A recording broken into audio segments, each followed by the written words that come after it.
Welcome to Sugar Free. Lovely to see you again.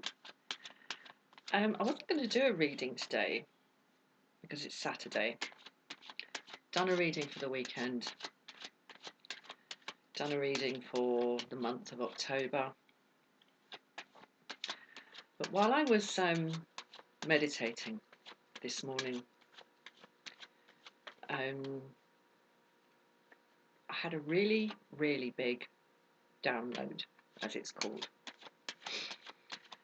And I wanted to do a reading to do with that. Because by the time I finished my practice, I practiced for about an hour and a half this morning, and whoops, I am actually a Tibetan Buddhist. Became a Buddhist the end of January of this year, just before everything changed. And I have my teacher now, Tibetan Buddhist Lama, who lives in the northeast of India, who teaches me directly via the internet, via WhatsApp. And so I have some quite extensive practices now that I engage in. And so yeah, the whole thing takes me about an hour and a half at the moment. And by the time I'd finished this morning,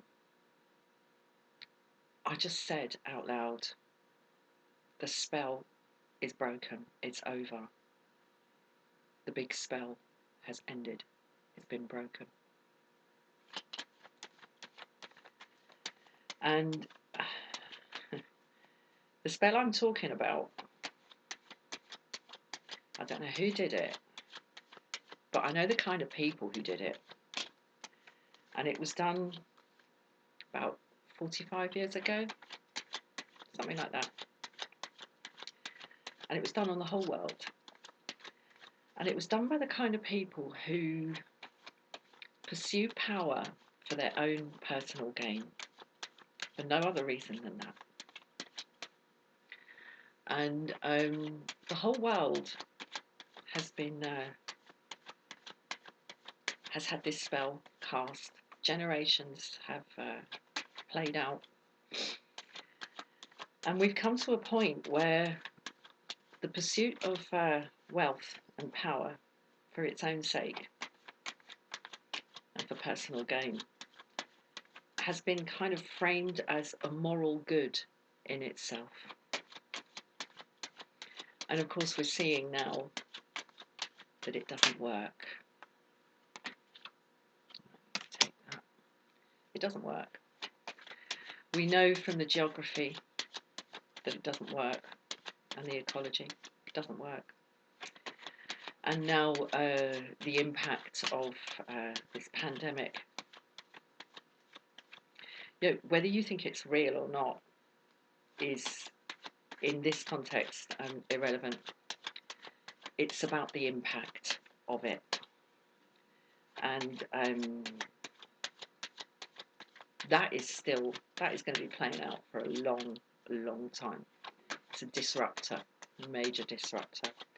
Whether you think it was created and released on purpose, or whether you think it was just a zoonotic jump from an animal into the human species, as I say, doesn't really matter. What we're seeing now clearly playing out in front of us is that the way we've organised the world doesn't work. And it's over. It's over. It's a subtle, extremely subtle shift. And the force that has broken this spell is the old, true magic.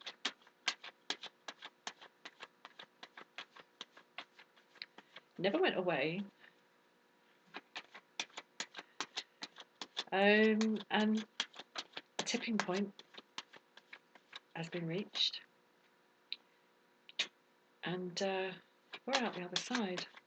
So I wanted to do a reading now to look at the short, medium and long term playing out of this shift of an era. It's an amazing time to be alive, to see this happen. And I'm old enough to remember the world before this spell was put on it. And yeah, I was a child, but my sense of smell in these matters has always been very strong. I remember the world before this spell was put on it. And the quality of that has returned. So, let's see. I've already got one out for the short term. So I'm going to pull now for the medium term. Okay, it's that one that blocked.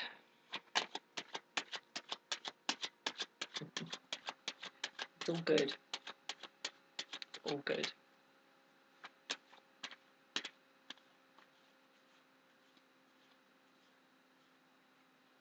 Okay, you went nice and smooth. Oh, how wonderful. Now it's really interesting.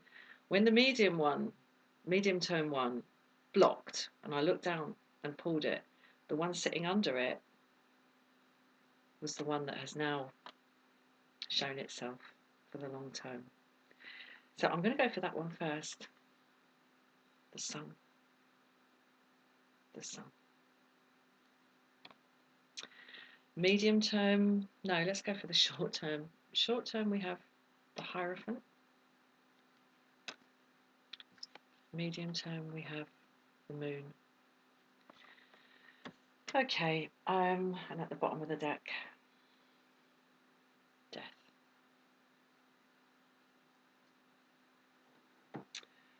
Right, so we're not going to see straight away any big changes in the way the world is organised, because the world is still, and I want to differentiate very clearly here between the world and the earth. The world, the worldly world, is still living in the strange dream in which we've been living for, about 45 years, where having stuff, getting stuff, wanting stuff, competing for stuff, favouring the power of the individual over the power of the collective, living short-term thinking, looking only at what is straight in front of us and not thinking about the potential knock-on effects and implications and the ripples. We're still living in that, but it has shifted right at the bottom. It has shifted, and it's like when you're asleep, and there comes a point in your sleep where something shifts in the brain chemistry, and you begin to come up out of that sleep. You can still be dreaming, and the dream seems so real. And that's kind of where we are at the moment. That tiny unseen shift has taken place. So the world is beginning to wake up now. But as far as our awareness is concerned, we're still in that dream. And we're so firmly in that dream that we don't even know, like when you're dreaming, unless you're lucid dreaming, you don't know you're dreaming. It's completely real. And that's kind of where we are. So short term, the Hierophant. The hierarchy, as we have come to know it, in public, remains, and efforts will be made by those sitting on this chair to remain there. They won't want to let go quickly or easily. They've got too much to lose. They've got a lot to lose. Look at the trappings. Look at the beautiful robes, the amazing crown. Is that going to focus? Okay, no, it's not focusing. And look at the adoration. Look at all the people ranged around the bottom of that throne, looking up. Tell us what to do. Tell us your secret. Give us the direction. Tell us what to do. So this is going to remain in the short term. But as I always do in my readings with this card, I want to draw your attention to the person looking in the other direction. I'm just going to turn this round and see what object is there. There's some sort of object there that I've never noticed before. Seriously, never noticed it before. Let's see if we can get it to really focus. There's some sort of little... Camera's not behaving to... there we go. There's some sort of little box there. Some little cask or casket there. And what's coming to me is that this is an urn with ashes in it. Something's died. The spell has died. And in other readings, he looks confident and calm. He looks sad in this one. His cheeks are red, fevered, drunk on power.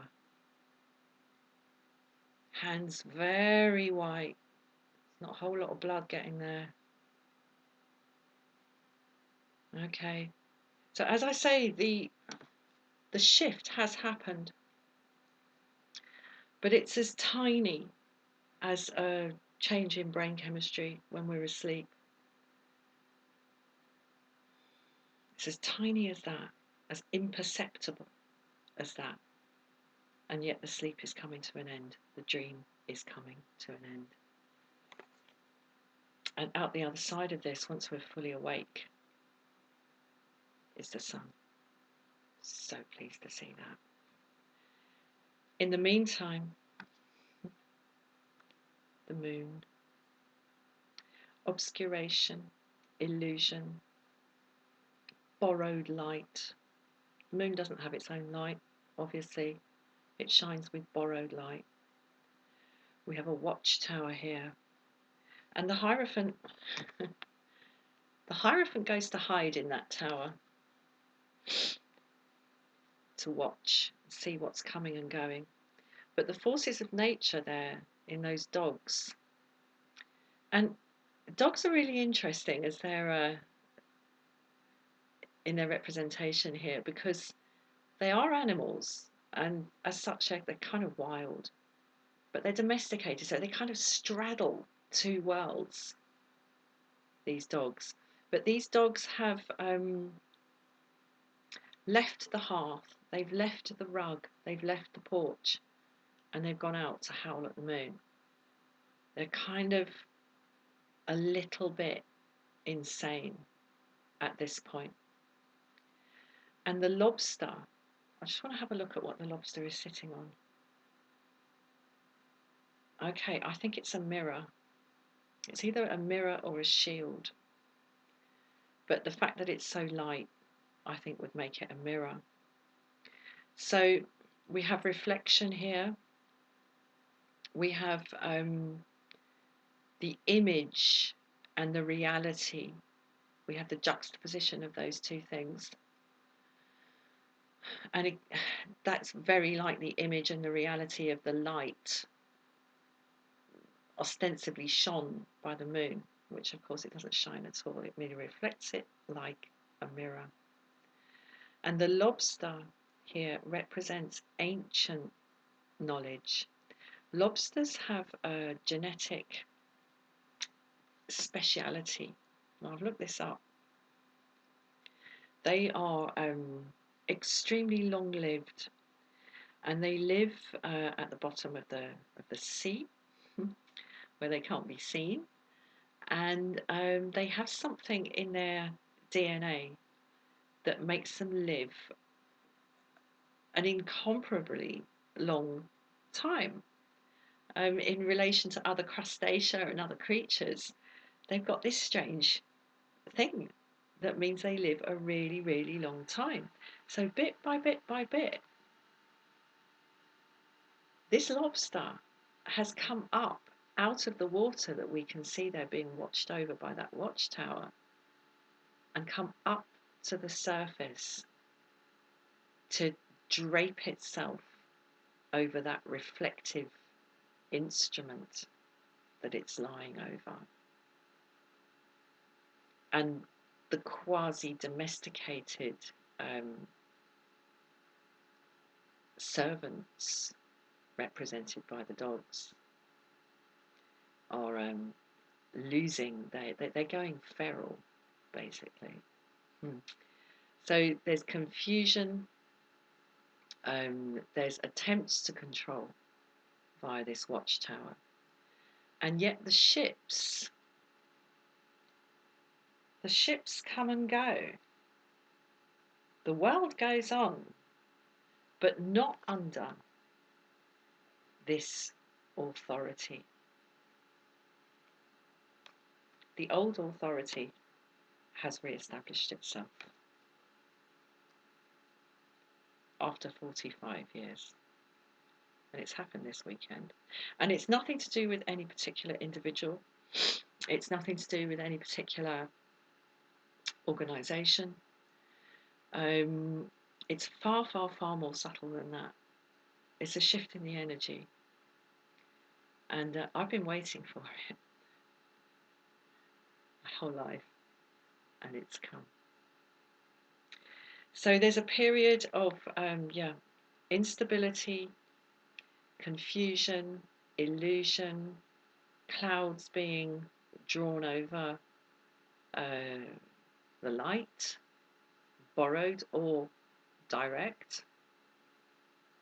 Because, clearly, even though the light of the moon is borrowed, the source from which it comes is the sun. Now, I said in the October reading that whatever happened, it was going to be absolutely superb when this plays out, and we will be beginning to see this play out as we go into November and December. So hold on tight, because could get a bit hair raising, and I would warrant that the hair on the backs of those dogs is raised. When shifts like this take place, it's best to keep an open mind, hope for the best, expect nothing, because as soon as you start expecting, you're dealing with a should. No point in dealing with a should. I'm going to pull an oracle card now. I'm going to pull one from the Wild Kuan Yin Oracle by Alana Fairchild. Kuan Yin, the bodhisattva of compassion, from the Chinese end of Buddhism. Very, very closely connected to Green Tara, the Buddha of enlightened activity in the Tibetan Buddhist tradition. And, she is the principal reason my practice of her mantra and her meditation is the reason why I chose to become a Tibetan Buddhist at the beginning of this year. I've been chanting her mantra, Om Tare Tutare Ture Soha, for over 7.5 years, and the benefits: mental health, physical health, relationship health, every aspect of health, untold benefits. There isn't a Tara oracle on the market that I've seen, but there is this Kuan Yin one, and she is like the Chinese version of Tara. So, let's pull for an overall energy, overall message from the goddess in this time of coming dawn.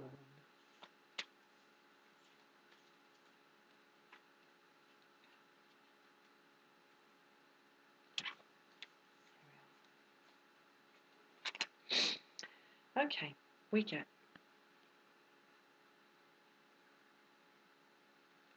Blue Mother, Yellow Mountain, Gibbous Moon, Big Moon. Okay, now I'm not one for reading books that come with oracles like this. I prefer to freestyle it. Now, Blue Mother, well, here she is, she's dressed in blue. So, Kuan Yin here, this young girl, has taken on a maternal role here. And the first thing I thought of when I saw Blue Mother was the medicine Buddha, who is the Buddha of physical healing in the Tibetan Buddhist tradition. And he's blue. So there's a connection there. This is healing. And if we notice, she's looking back at us. She's looking back at us in the moonlight as she flies over the Yellow Mountain. But so interesting because we don't actually see the moon in this image. That's the light from my lamp. Got to get the lighting sorted out. To me, my friends, that is dawn. And as she flies through the air, dressed in the healing blue mother, astride the yak, the giver of all food, all comfort, all warmth, and all shelter to her people, she looks back at us with this beautiful expression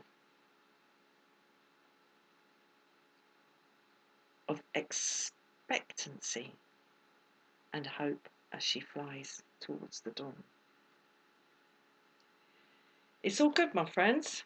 It's all good. So, in the short term, we have a wish by the descendants of the original spellcasters to hold on to the fruits. And the mistake they made, these people, the biggest mistake they made when this spell was set 45 years ago was that it would last forever. Stupid magicians always think that. They never, ever, ever look impermanence straight in the eye. Because if they did that, they would have to concede that all their spells were for naught, for nothing, because none of it would last. And they would have to understand that in casting the spell, what they were really doing was bewitching themselves.